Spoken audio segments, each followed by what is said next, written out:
नमस्कार, मैं हूं संजय शर्मा। आप देख रहे हैं 4 PM न्यूज नेटवर्क। 4 राज्यों के चुनाव नतीजों में भारतीय जनता पार्टी के 3 बड़े राज्यों में जीत के बाद बीजेपी बम बम है। उसे उम्मीद नहीं थी, खुद उम्मीद नहीं थी कि छत्तीसगढ़ में भी विजय हो जाएगी। ऐसा मुझसे कई भाजपा नेताओं ने कहा। मध्य प्रदेश में रिकॉर्ड टूट गया। मैं खुद मध्य प्रदेश में था, कई दिनों तक था, तमाम लोगों से बात करी। कम से कम मैं फिर कह रहा हूं कि मुझे ऐसी कोई लहर दिखाई नहीं दी। अब आप कहेंगे कि तुम्हें लहर पढ़ना नहीं आता होगा, तुम्हें लहर देखना नहीं आता होगा, तो आप कहने के लिए स्वतंत्र है, कह सकते हैं। जिन पत्रकारों ने बात की उन्हें भी कोई लहर नहीं दिखी। लहर होती तो वो गांव चौराहे गलियों में हर दूसरा आदमी उसकी बात कर रहा होता, लेकिन ऐसी कोई बात नहीं थी। हमने ऑन कैमरा दिखाया। देखिए, कुछ तो मैनेजमेंट था। क्या मैनेजमेंट था, इस पर बात करने से अभी नेता बच रहे हैं। और गोदी मीडिया वो तो गदगद है। रूप का लियाकत जी ने लगभग भगवान विष्णु टाइप का जो मोदी जी का फोटो था उसको लगाया, ट्वीट किया। बस रूपका जी ने ये नहीं लिखा कि चरण वंदन प्रभु। ऐसे ऐसे तमाम गोदी मीडिया के भक्तगण हैं जो गदगद हैं, बम बम है। इस गोदी मीडिया ने जिक्र नहीं किया कि तेलंगाना हारी है बीजेपी। योगी आदित्यनाथ जी ने हैदराबाद में बहुत बड़ी जनसभा की थी। भाग्योदय नगर रख देंगे, हैदराबाद का नाम बदल देंगे। प्रधानमंत्री ने दर्जनों सभाएं करी थी। अमित शाह ने कहा था कि हम पिछड़ा मुख्यमंत्री दे देंगे इस राज्य को। बीजेपी डबल डिजिट पे नहीं आ पाई तेलंगाना में।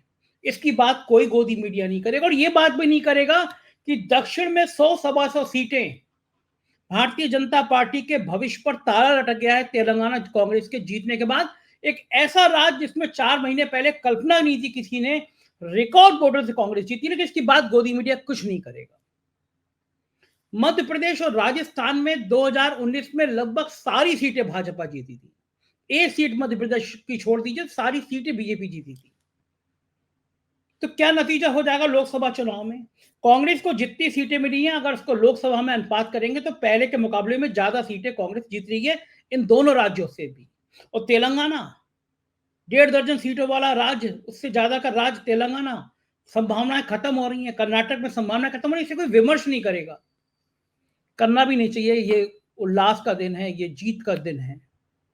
तेलंगाना के डीजीपी कांग्रेस के नेता को फूल देने चले गए और साहब की निगाह टेढ़ी हुई और निर्वाचन आयोग ने उनको सस्पेंड कर दिया। अब क्या होगा? अगले 4-5 महीने बड़े नाजुक हैं। गुजरात लॉबी, प्रधानमंत्री जी अमित शाह क्या करेंगे, और क्या मैनेजमेंट किया मध्य प्रदेश के चुनाव में? बड़ा सवाल है। बड़े राज हैं। एक ऐसा शख्स जो राजनेता भी हैं, जिनकी जिनका जो चुनाव का ज्ञान था, एक जमाने में टीवी की दुनिया में सबसे हिट था। बहुत अच्छा बोलते हैं योगेंद्र यादव जी। मैंने उनसे समझने की कोशिश करी कि मध्य प्रदेश की खास तौर से या राज्यों के जीत के पीछे खेल क्या है। ले चलता हूं आपके पास योगेंद्र यादव जी को। अनुरोध करूंगा, सब्सक्राइब करिएगा, चैनल को ज्वाइन कीजिएगा। चिंता मत करिएगा। कुछ भक्त लोग आजकल मेरी वॉल पे आके पूछ रहे हैं कि क्या हुआ संजय जी। ऐसे भक्तों को हम बहुत दिनों से देखते रहते हैं। पत्रकार का काम है सरकार की नीतियों पर सवाल उठाना। हम गोदी मीडिया नहीं है। अगर आप गोदी मीडिया है, आप भक्त हैं, तो ना देखें मेरी बात, क्योंकि मैं तो ऐसे ही बेलोस होके सरकार से सवाल करता रहूंगा। चलते हैं योगेंद्र यादव जी के पास। स्वागत है योगेंद्र जी आपका। मैं लगातार आपको सुन रहा था, आपके आकलन देख रहा था, और मैं उस जमाने से आपको देख रहा हूं जिस जमाने में आप अनुमान लगाते थे और हम कहते थे योगेंद्र जी के अनुमान है, ये गलत हो ही नहीं सकते। लेकिन अब लगता है योगेंद्र जी राजनेता हो गए हैं। अब योगेंद्र जी राजनेताओं की तरह करने लगे हैं। आपके अनुमान कैसे गलत हो गए? नहीं, पहले तो मैं आपको बता दूं मेरा अनुमान था क्या। मैंने कल परसों भी कहा था, हालांकि सेफोलॉजी करना मेरा कोई काम नहीं है। मैं तो हर बार कहता हूं भैया, मैं एक राजनीतिक कार्यकर्ता हूं, मैं कोई सेफोलॉजिस्ट नहीं हूं। सेफोलॉजिस्ट देखनी है आप टेलीविजन चैनल देखिए। मैंने क्या कहा था? मैंने कहा था कि तेलंगाना में कांग्रेस निश्चित जीत रही है। हवा नहीं, आंधी है कांग्रेस के पक्ष में। वो मोटे तौर पे सही है बात। दूसरा मैंने कहा था कि राजस्थान में कांग्रेस 2 बार अच्छी सरकार चला के हार चुकी है। हो सकता है इस बार भी ऐसा ही हो जाए। जैसा मैंने सोचा था उससे ज्यादा हुआ। छत्तीसगढ़ के बारे में मैंने कहा था कि मामला ज़्यादा काँटे का हो गया है। कांग्रेस को बड़ा तसल्ली से जीतना चाहिए था, लेकिन अंतिम दिनों में मामला काँटे का हो गया है। लेकिन मुझे लगता है कुल मिला के कांग्रेस निकाल लेगी। वो पहले 2-3 घंटे में लगा कि वैसा होएगा, लेकिन वो पासा पलट गया है। मध्य प्रदेश में जो है वो ज़्यादा गंभीर मामला है, उस पे हमें चर्चा ज़रूर करनी चाहिए। मध्य प्रदेश में मैं गया, घूमा और मेरी अपनी राय थी, केवल ओपिनियन पोल पे बेस्ड नहीं थी, सड़क पे घूम के मेरी अपनी राय थी कि लोग बदलाव के पक्ष में थे। उन्हें गुस्सा नहीं था शिवराज सिंह चौहान सरकार से। आज से 4 महीने पहले की मैं बात बता रहा हूँ। गुस्सा नहीं था, लेकिन बदलाव अब बहुत हो गया, 18 साल हो गए, बस बहुत हो गया। अ, उसके बाद आखिरी दिनों में, आखिरी 2 महीने में बीजेपी ने बड़ा जम के चुनाव लड़ा, रणनीति के हिसाब से लड़ा, कायदे से लड़ा। लेकिन मेरी समझ में केवल इन चीज़ों से चुनाव का परिणाम इतना बुनियादी रूप से नहीं बदलता है। और ख़ास तौर पे अगर आप मुझे ये कहते कि भई बीजेपी ने अच्छा चुनाव लड़ा है, उसकी वजह से जो कांग्रेस को एडवांटेज दिखाई दे रहा था, वो न्यूट्रलाइज़ हो गया, अब ज़ीरो हो गया, दोनों बराबर हो गए, कांटे की टक्कर है, यहाँ तक मैं मानने को तैयार था। लेकिन बीजेपी 9% वोट से आगे आ जाएगी, ये कोई छोटा आंकड़ा नहीं है। ये बिल्कुल वो मामला है जैसे आपको 99.5% बुखार है या नहीं है, 99.5 है कि नहीं है, इसके लिए थर्मामीटर से चेक करना पड़ेगा, पक्का नहीं बता सकते। लेकिन 102 है या नहीं, वो तो हाथ लगा के पता लग जाता है ना। तो 9% तो वो मामला है जो बिल्कुल हाथ लगा के पता लग जाना चाहिए, सड़क पे पता लग जाना चाहिए। मैं घूमा, मैं देखा, मैंने लोगों से बात की। मुझे ये नहीं दिखाई दिया। बहुत पत्रकार घूमे होंगे, अगर कोई पत्रकार साथी या कोई राजनीतिक नेता या बीजेपी का कार्यकर्ता आपको मिला हो एग्ज़िट पोल से पहले, जिसने कहा हो कि बीजेपी इस बार अपने पुराने सारे रिकॉर्ड तोड़ती हुई प्रचंड बहुमत से आ रही है, तो कृपया उसको मेरी तरफ से फूलों का गुलदस्ता ज़रूर भेजिएगा। मैं नहीं कर पाया, कोई भी व्यक्ति मिला हो। देखिए, नेता लोग मंच पे खड़े होके भाषण देते हैं कि इस बार हम 200 में से 250 सीट ले आएँगे, वो एक अलग बात है। लेकिन कोई भी व्यक्ति जो मध्य प्रदेश 5 दिन 10 दिन घुमा हो और जिसने ये कहा हो कि बीजेपी अपने रिकॉर्ड तोड़ने वाली है इस बार, तो मुझे कृपया उससे मिलवाइए, मैं उससे कुछ सीखना चाहता हूँ। फिर क्या जादू चला होगा योगेन जी? फिर ऐसी क्या बात हुई होगी? मध्य प्रदेश में मैं 2-3 चीज़ तो समझ सकता हूँ जो हुआ। एक तो ये कि जैसा मैंने कहा, कांग्रेस ने बहुत दम से बीजेपी ने बहुत दम से चुनाव लड़ा, रणनीति के साथ लड़ा। कांग्रेस ने भी दम से लड़ा। 2018 की तुलना में कांग्रेस ने बेहतर चुनाव लड़ा था। ये आप किसी भी व्यक्ति से ज़मीन पे पूछ लीजिए, कांग्रेस का चुनाव 2018 से बेहतर था। 2018 में कांग्रेस में आंतरिक घमासान बहुत ज़्यादा थी, इस बार कम। कांग्रेस ने कुछ सांगठनिक काम भी किए थे। बीजेपी ने एक बड़ी रणनीति सोची, जो कि कांग्रेस में क्षमता नहीं है बड़ी रणनीति सोचने की। अपने बड़े नेताओं को भेजा एमएलए का चुनाव लड़ने के लिए। शिवराज सिंह चौहान को प्रोजेक्ट नहीं करना है, ये रणनीति बनाई। तो पहला तो बीजेपी की रणनीति थी। दूसरा, शिवराज सिंह चौहान की जो लाडली बहन योजना थी, उस योजना ने ज़रूर कुछ महिलाओं पे असर डाला, इसलिए भी कि उस योजना की दूसरी किस्त का पैसा तो चुनाव से 5-7 दिन पहले पहुँचा। अब वही चुनाव आयोग है जो कि जो कि तेलंगाना में कहता है कि बीआरएस जो है, वो बीआरएस सरकार लोगों को रैतु बंधु का पैसा नहीं भेज सकती क्योंकि आचार संहिता का उल्लंघन है। लेकिन वही चुनाव आयोग लाडली बहन को कर देता है, तो कुछ लाडलेपन की मामला आता है उसमें, पर ये एक दूसरी चीज़ थी जिससे बिल्कुल बीजेपी को फ़ायदा हुआ।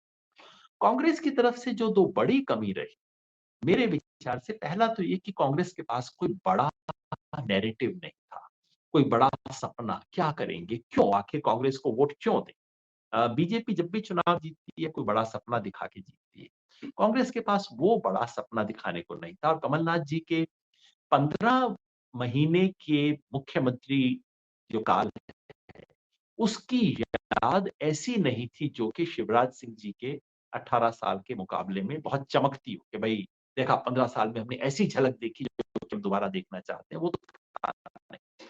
और दूसरा मुझे लगा कि अपने सामाजिक समीकरण और सामाजिक गणित में कांग्रेस बिल्कुल कमज़ोर रही मध्य प्रदेश में क्योंकि मध्य प्रदेश में पहली बार ओबीसी में सुगबुगाहट शुरू हुई थी। जो उत्तर प्रदेश की मंडल राजनीति है, बिहार की मंडल राजनीति है, वो पहली बार मध्य प्रदेश में प्रवेश कर रही है। कांग्रेस यदि ज़रा ध्यान देती तो कांग्रेस उससे जुड़ सकती थी। ओबीसी का जो एक उभार है, उसका वाहक बन सकती थी। मगर वो बनने की बजाय कांग्रेस ने तो बीजेपी से भी कम ओबीसी को टिकट दिया, तो ओबीसी में जो एक बन सकता था कांग्रेस के प्रति रुझान, वो कतई नहीं बना, वो सारा रुझान ओबीसी का बीजेपी के प्रति बना। ये सब कमियाँ मुझे दिखाई देती हैं, लेकिन एक बात सब कुछ कहने के बाद ईमानदारी से कहूँगा कि ये सारा ज्ञान देने के बाद अगर कोई मुझसे पूछे कि क्या इस आधार पे 9% लीड आपको समझ आती है? मैं कान पकड़ के कहूँगा मुझे समझ नहीं आ रहा। 9% के मार्जिन से जीतना ये बहुत ऐतिहासिक बात है, बहुत बड़ी बात है। तो कुछ है इस चुनाव परिणाम में जो कम से कम मेरी छोटी समझ से बाहर है। किसी दूसरे की समझ बेहतर हो तो मुझे बताइएगा। योगेंद्र जी, एक दशक से आप चुनाव को बहुत करीब से देख रहे हैं और आप सड़क से लेकर एक नहीं संसद तक 3। लोगों को 3 दशक से सर देख रहे हैं। सड़क से जी। संसद तक राजनेताओं को देखते हैं, सिस्टम को देखते हैं। योगेंद्र यादव ये कह रहे हैं कि मुझे समझ नहीं आ रहा, कोई यकीन नहीं करेगा। ये हो सकता है कि योगेंद्र यादव को समझ आ रहा है, योगेंद्र यादव वो शब्दों को अभी कहना नहीं चाह रहे। कुछ-कुछ मुझे तो यही समझ में आ रहा है। देखिए, कम से कम जिस दिन चुनाव परिणाम हो उस दिन पहला तो यही देखना चाहिए, आपको मान के चलना चाहिए कि जो परिणाम आपकी आँख के सामने है वो सही है और वो लोगों की भावना की अभिव्यक्ति है और लोगों के सामने सर झुकाना चाहिए, उसे समझने की कोशिश करनी चाहिए। अमूमन जब लोग चुनाव हार जाते हैं, कोई पार्टी चुनाव हारती है, तो वो तमाम किस्म के बहाने बनाती है और वो बहानेबाज़ी मुझे बहुत ही बेकार और भौंडी लगती है, लोकतंत्र में ऐसा होना नहीं चाहिए। तो कायदा यही है कि आप सर झुका के सम्मान करें, अगर समझ में आए तो बताइए, समझ में ना आए तो ईमानदारी से बता दें, इतना भी चतुर बनने की कोशिश ना करें कि जो चीज़ समझ में कतई नहीं आती उसके लिए 5-10 पॉइंट बता दें कि ये भी हुआ, वो भी हुआ। तो वाक़ई मेरी समझ से फिलहाल परे है इतनी बड़ी विजय। यदि बीजेपी और कांग्रेस मतलब बीजेपी कांग्रेस से 5 सीट फालतू ले लेती, जैसा पिछली बार हुआ था कांग्रेस ने 5 सीट फालतू ले ली, वैसा कुछ हो जाता तो समझ आते। देखिए, कुछ मोटी चीज़ याद रखिए, 2018 में बीजेपी और कांग्रेस का वोट लगभग बराबर था। उससे पहले के 3 चुनावों में लगातार बीजेपी का वोट घटता जा रहा था और अंततः 2018 में दोनों का वोट लगभग बराबर हो गया। सीटों में संयोग से कांग्रेस 5 आगे निकल गई। पिछले 5 साल में ऐसा क्या हुआ जिससे बीजेपी का वोट जो बराबर लगातार गिरते-गिरते कांग्रेस के लेवल पे आ गया था, अब उठ के अभूतपूर्व स्तर पे चला गया। ऐसा क्या हुआ? एक मोटी राजनीतिक बुद्धि में बात तो समझ आनी चाहिए ना। बीजेपी का संगठन मजबूत है, लेकिन भाई साहब वो तो 2018 में भी था। बीजेपी के पास रणनीति है, कब नहीं थी। कांग्रेस रणनीति में कमजोर है, कब कमजोर नहीं थी। कांग्रेस में आपसी खींचतान है, कब नहीं थी। ये तो सब सदैव सतत चीजें हैं ना। हाँ, तो मैं इस समझ गया बार कि ऐसा आप क्या मैं हुआ समझ गया योगेश जी। जिससे वो अब मैं समझ गया आप जी, इशारा करना चाह रहे हैं, आज पहला दिन है इसलिए बोलेंगे नहीं, चलिए 2-3 दिन बाद फिर पूछेंगे आपसे। लेकिन 2024 के लोकसभा चुनाव के परिदृश्य में जो आज के नतीजे आ गए हैं, ये क्या इंगित करते हैं? जो एक भारत जोड़ो यात्रा के बाद उफानदार राहुल गांधी की तेजी थी, या ये लग रहा था इंडिया गठबंधन बहुत तेजी से काम करेगा, चुनौती देगा, क्या उसमें कहीं आज के नतीजे डेंट डालते हैं, निराशा भरते हैं, हताशा भरते हैं, और क्या लग रहा है इन नतीजों के बाद देश का भविष्य क्या हुआ? देखिए इसमें कोई शक नहीं है कि हैरानी अपनी जगह है और हैरानी मैंने मध्य प्रदेश के बारे में कही है, बाकी सब राज्यों पे मैं नहीं कह रहा हूँ।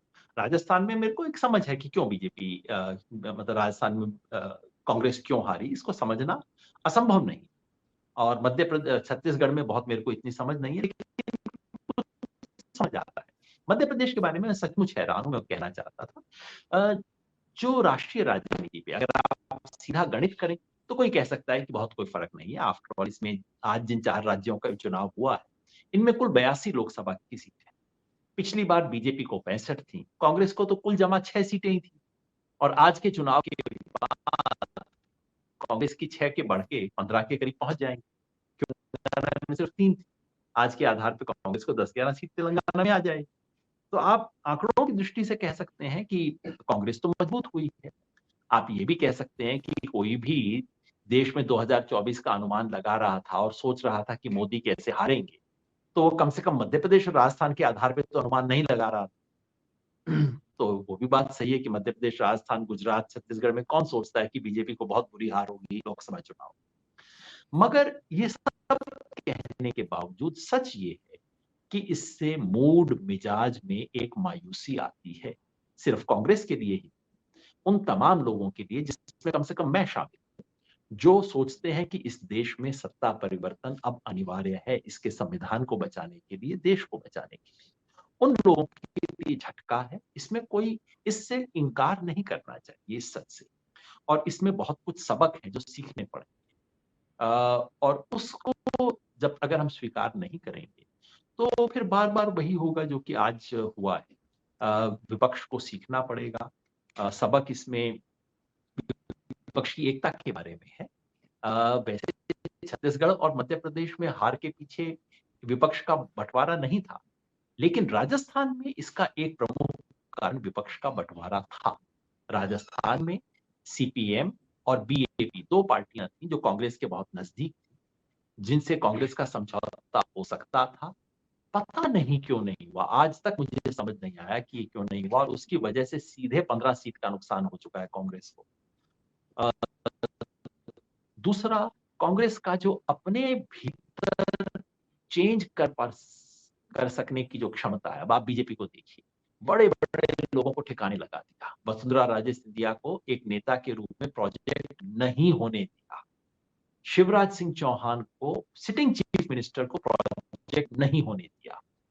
कांग्रेस राजस्थान में अपने ऐसे एमएलए को, जिनके बारे में सारी दुनिया जानती थी कि इनके खिलाफ जनता का भारी गुस्सा है, कांग्रेस के लीडर मानते थे कि हाँ भाई इनके खिलाफ तो बड़ी एंटी इनकम्बेंसी है, उनका टिकट कांग्रेस नहीं काट सकती। तो अगर आप अंदर इतनी उदारता रखें और बाहर इतना एक तरह का सख्त रुख रखें तो दिक्कत होगी। मैं समझता हूँ सिंपल लेसन है कि बाहर उदारता रखिए और अंदर थोड़ा सख्ती कीजिए, ये दोनों बिल्कुल स्वाभाविक हैं। ये आपको सबक सीखने की बात है। और अंततः देश के सामने दो और चीज इसमें मैं कहना चाहता हूँ। एक तो ये कि कांग्रेस का जो अपना जनाधार है और कांग्रेस का जो नेतृत्व है, दोनों में समन्वय नहीं। जनाधार कांग्रेस का है गरीब, दलित, आदिवासी, पिछड़ा, माइनॉरिटीज। कांग्रेस का नेतृत्व कहां से आता है वो आप खुद जानते हैं ज्यादातर जगहों। और दूसरा, कांग्रेस का नेशनल डिक्लेयर्ड एजेंडा क्या है और कांग्रेस कैंपेन किन विषयों पे करती है, उन दोनों में भी तारतम्य नहीं है। राहुल गांधी कहते हैं जाति जनगणना, जमीन पे मैंने किसी कांग्रेस कैंडिडेट या कार्यकर्ता को जाति जनगणना का जिक्र करते हुए भी नहीं सुना। अब ये जरूर है इंग्लिश टीवी चैनल वाले कह देंगे इससे कास्ट सेंसस की अब बात हट गई इत्यादि, ये सब कुछ होगा। मैं कहता हूँ पर कास्ट सेंसस की बात हुई कहाँ, कहीं तो हुई, मैंने तो एक जगह पे नहीं देखा किसी को चर्चा करते हुए भी। राहुल गांधी अडानी के खिलाफ मोर्चा खोल देते हैं, उनके अपने मुख्यमंत्री उनके साथ खड़े हुए दिखाई देते हैं। तो कांग्रेस की नेशनल जो पोजीशन है और उसकी जो लोकल पोजीशन, दोनों में तारतम्य होना बहुत अनिवार्य है। तो ये कुछ सबक हैं जो मुझे लगता है सीधे सीधे हैं लायक। योगी जी, एक चीज और थी, इंडिया अलायंस का गठबंधन की नाराजगी भी दिखाई दी। मध्य प्रदेश में कमलनाथ ने कहा कौन अखिलेश अखिलेश, पलट के अखिलेश यादव ने कमेंट किए। इंडिया गठबंधन के बारे में मैसेज गया कि ये तो अभी बना नहीं, टूट दिखाओ पहले हो गया। अखिलेश यादव ने कहा हमें सीटें नहीं देनी थी तो देर रात तक, आधी रात तक क्यों बिठा के रखा, हम तो सिर्फ 4-5 सीटें मांग रहे थे। ये कहाँ पे बाधा आया? आपके साथी आपके बनने से पहले ही बिखरने लगे तो जनता में तो मैसेज गलत जाएगा, ये पहले ही लड़ने लगते हैं ये लोग। बिल्कुल ठीक बात आप कह रहे हैं, मैसेज गलत जाता है। हालांकि मध्य प्रदेश में जैसा आप जानते हैं बहुत ज्यादा अलायंस पॉलिटिक्स का खेल था नहीं मध्य प्रदेश में, और समाजवादी पार्टी ले दे के मुजारे जी की 2 सीट है और एक आधी सीट यूपी बॉर्डर पे है, उससे ज्यादा में समाजवादी पार्टी का असर नहीं है। और अब जब परिणाम भी आप देख रहे हैं तो कांग्रेस और बीजेपी को छोड़ के केवल एक सीट बाहर गई है, और वो भी समाजवादी पार्टी को नहीं, वो बीएपी जो राजस्थान वाली पार्टी है उसको मिली है। तो ये तो सच है कि आंकड़ों में बहुत बदलाव, मतलब वास्तव में जमीन पे गठबंधन से चुनाव के परिणाम पे असर पड़ने वाला था ऐसी बात नहीं थी, लेकिन परसेप्शन भी एक चीज है। और कम से कम इतनी तीखी बातचीत अपने ही एलाइज के साथ, ये तो बहुत ही दुर्भाग्यपूर्ण थी, इससे देश में बिल्कुल गलत मैसेज गया। इसलिए जब इंडिया गठबंधन के सहयोग की 6 तारीख को बैठेंगे, जो कि आज खबर मिली है, तो मुझे उम्मीद है कि कुछ बेहतर तेवर होंगे। शायद दोनों तरफ ये एहसास हो इस बार कि नहीं, हमें जरूरत बीजेपी की इस बड़ी जीत का। एक फायदा जो एनडीए को हो सकता है, जो इंडिया कोलिशन को हो सकता है, वो यही है कि एक सच्चाई का एहसास, कि हम सबको अपने अपने कद का, अपने अपने वजन का एहसास हो, और ये समझ आए कि हमें इस वक्त इस अलायंस की बहुत सख्त जरूरत है। और अगर कोई एक पार्टी बहुत डोमिनेंट नहीं है, और एक पार्टी अगर अब सबको अपने अंगूठे के नीचे दबाने की कोशिश नहीं करती, उस तरह का वजन महसूस नहीं कर रहा कोई, तो उससे ये अलायंस करना पहले की अपेक्षा ज्यादा सुगम हो जाएगा, ऐसा मुझे लगता है। उत्तर प्रदेश के संदर्भ में मैं और आपसे बात करना चाहूंगा कि सबसे बड़ा राज्य है। आधी कांग्रेस कह रही है सपा से अलायंस करो, आधी कांग्रेस कह रही है बसपा से अलायंस करो। आपकी दृष्टि से कांग्रेस के लिए किसके संग अलायंस ज्यादा उचित होगा?